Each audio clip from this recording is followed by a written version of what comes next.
Everyone, कैसे हैं आप सब। I hope you will be well. आज हम एक नए वीडियो के साथ आपके साथ हैं, जिसका टॉपिक है प्रेजेंट इंडेफिनिट टेंस अर्थात रेगुलर एक्शन।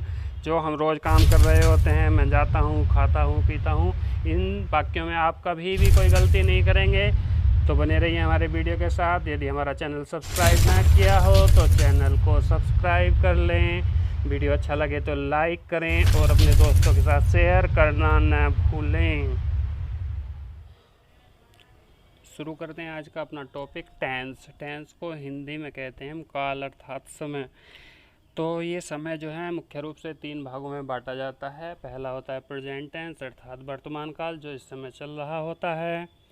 दूसरा होता है पास्ट टेंस अर्थात भूतकाल, जो बीत गया है वही भूतकाल है अर्थात पास्ट टेंस। और तीसरा होता है हमारा फ्यूचर टेंस। फ्यूचर टेंस अर्थात भविष्यकाल, जो आने वाले समय में होने वाला है। तो आज हम सीखने वाले हैं पहले पार्ट का इसका इस सब कैटेगरी प्रेजेंट टेंस की सब कैटेगरी सीखेंगे, जिसको जानते हैं हम प्रेजेंट इंडेफिनिट टेंस के रूप में, या फिर इसका दूसरा नाम भी हम कभी कभी इस रूप में भी जानते हैं, इसको सिंपल प्रेजेंट टेंस। तो सिंपल प्रेजेंट टेंस कह लें या प्रेजेंट इंडेफिनिट टेंस, बात एक ही है। सबसे पहले इसकी पहचान ले लेते हैं। पहचान में क्या होता है, सबसे पहले जो मेन वर्ब होती है उसमें ता है, ती हैं, ते हैं आदि शब्द हमें दिखते हैं। जैसे वह खाता है, पीता है, नहाता है, वे आते हैं, जाते हैं, तो इस तरह से मिलेगा। तो रूल्स क्या होगा, अफर्मेटिव सेंटेंस के लिए सबसे पहले हम रखेंगे सब्जेक्ट अर्थात काम करने वाले को, फिर वर्ब रखेंगे। इसकी फर्स्ट फॉर्म में ऐसे यस लगानी पड़ सकती है, प्लस अदर वर्ड हमें यहाँ पर जोड़ना है। क्योंकि हमने बोला वर्ब में ऐसे यस जोड़ना, तो इस बात को अभी हमें समझना पड़ेगा कि किस तरह से वर्ब में ऐसे यस जोड़ना पड़ता है। यदि subject third person singular number हो, ध्यान दें थर्ड पर्सन और सिंगुलर नंबर हो, तब वर्ब जो है सिंगुलर नंबर में हमें करनी पड़ती है, वो होनी चाहिए। अब सारी वर्ब जो दी होती हैं वो प्लूरल नंबर में दी होती हैं, जैसे गो है, कट है। इनका सिंगुलर बनाने के लिए हमने क्या किया, इसमें एस या फिर एस जोड़ दिया। तो सिंपल सी बात है, अगर सब्जेक्ट सिंगुलर नंबर का होगा तो वर्ब भी सिंगुलर नंबर की बनानी पड़ेगी। अब एक मेन बात आती है कि कहाँ एस जोड़ना है और कहाँ एस जोड़ना है।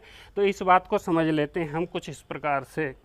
यदि किसी वर्ब के लास्ट में S, double S, S H, C H, X, O या फिर जेड जेड हो, तो इन्हें सिंगुलर बनाने के लिए इन सभी में ई एस जोड़ दिया जाता है। एग्जाम्पल ले लेते हैं, पास, पासेस, गो, गोज, पुस, पुसेज, टीच, टीच्स, बुझ, बजेज, है ना।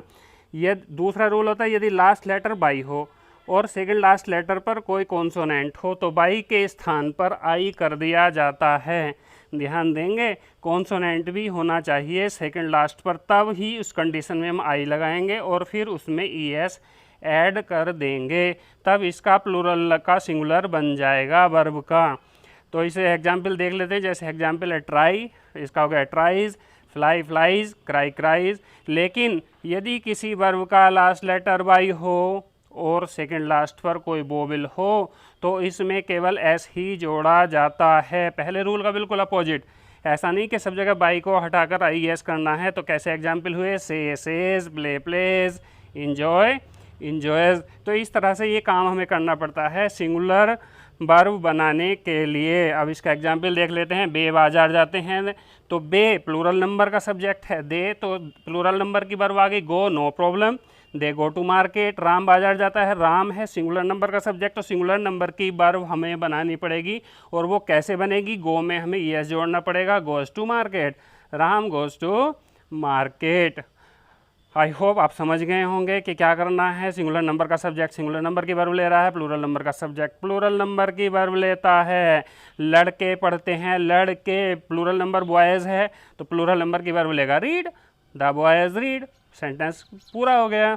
लेकिन अगर ये सिंगुलर नंबर में हो, जैसे लड़का पढ़ता है, तो द बॉय, और रीड में अब हमें एस जोड़ना पड़ेगा, रीड्स द बॉय रीड्स, तभी हमारा सेंटेंस सही होगा। तो हमने क्या सीखा कि यदि सब्जेक्ट सिंगुलर नंबर का है तो वर्ब को सिंगुलर नंबर बना दो, सब्जेक्ट प्लूरल नंबर का है तो वर्ब को प्लूरल नंबर ही रहने दो, और सिंगुलर बनाने के लिए वर्ब को हमें एस या एस जोड़ना पड़ रहा है।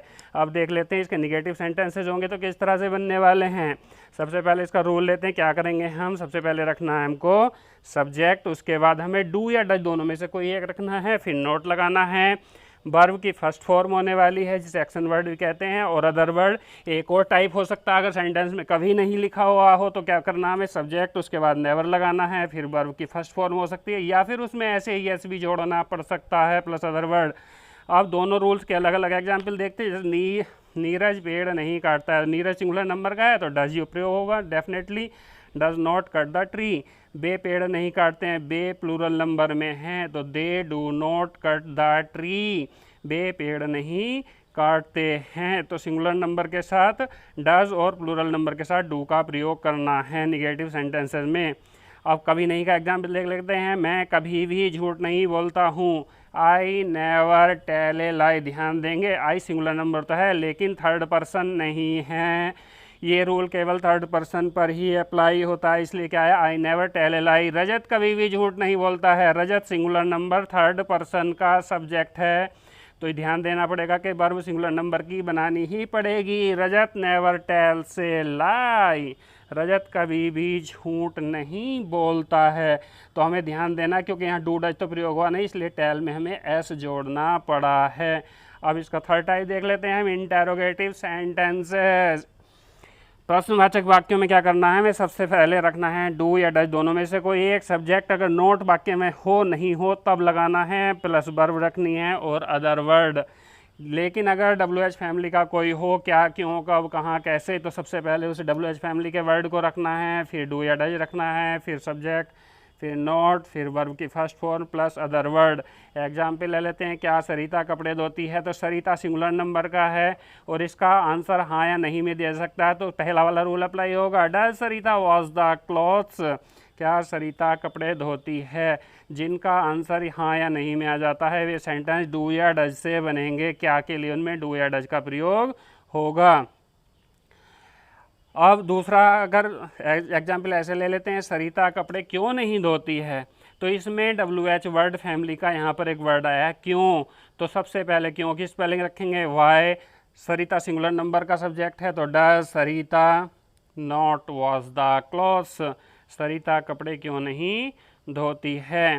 पुस्तक कौन बेचता है, ये ध्यान देने वाली बात है, अलग का टाइप का होता है, WH फैमिली में ही कौन वाले को ध्यान देना है, सिंगुलर नंबर का प्रोनाउन होता है, तो इसे क्या करेंगे, हूँ, यहाँ डू या डज का प्रयोग नहीं करना, हूँ सेल्स द बुक, पुस्तक कौन बेचता है। सेंटेंस इस तरह से क्रिएट किए जाएंगे। इसके अलावा भी एक टाइप के इस टेंस में वाक्य आते हैं जिसे कहते हैं हैबिचुअल सेंटेंसेस। हैबिचुअल सेंटेंस आदत प्रकट करने वाले वाक्य होते हैं और आदत प्रकट करने वाले वाक्यों को हम कुछ इस तरह से बनाते हैं, जैसे पक्षी आकाश में उड़ा करते हैं, तो ये उनकी आदत को प्रकट करता है। नॉर्मली बच्चे गलत बना देते हैं और वो क्या बना देते हैं इसको, the words fly in the sky, जो कि गलत है, इसीलिए सही वाले सेंटेंस को ब्रैकेट में दिखाया गया है। यहाँ से द आर्टिकल का प्रयोग नहीं होना क्योंकि ये आदत प्रकट करने वाला वाक्य होता है, तो ध्यान देना है आदत प्रकट करने वाले वाक्यों में हमें आर्टिकल द को हटा देना होता है। तो क्या बनेगा sentence, words fly in the sky, ये सही होगा। हम आई होप आप इस सब को अच्छे से समझ गए होंगे, आपने वीडियो को ध्यान से देखा, थैंक्स अ लॉट। अगर आपने चैनल को सब्सक्राइब ना किया हो तो चैनल को सब्सक्राइब कर लें, वीडियो को लाइक करें, शेयर करें।